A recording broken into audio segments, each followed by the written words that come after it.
دل کی بیماریوں کی فوری تشخیص اور ابتدائی طبی امداد کی فراہمی کے لیے قومی ادارہ برائے امراض قلب کے زیر انتظام یونٹس 24 گھنٹے مریضوں کو سہولیات فراہم کریں گے۔ پہلے چیسٹ پین یونٹ نے گلشن اقبال کے علاقے میں کام کا آغاز کر دیا ہے۔ جیسے ہی کوئی ایمرجنسی ہوگی تو اندر اس کا پورا انتظام ہے، ECG ہو جائے گا، ایکو ہو جائے گا، اس کو خدا نخواستہ جو تکلیف ہے اس کو اسی وقت علاج بھی ہو جائے گا۔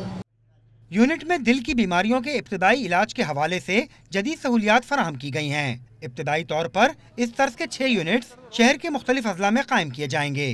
کسی بھی مریض کو اگر کچھ سینے میں درد ہو، کسی قسم کا بھی سینے، وہ ہمارے یونٹ میں آئے اور اپنا ڈاکٹر سے اس کو انویسٹیگیٹ کروائے۔ اگر اس کو کوئی اٹیک یا کوئی انجائنا والی صورتحال ہوگی، انیشیل ٹریٹمنٹ دے کے ہم اس کو NICUD روانہ کر دیں گے یہاں سے۔ میئر کراچی کا کہنا تھا کہ صحت کے معاملات میں سیاست سے بالائے طاق ہو کر عوام کی خدمت کی جائے گی۔ کیمرہ مین شفیق دلشاد کے ساتھ سید ذیشان احمد، ڈان نیوز، کراچی۔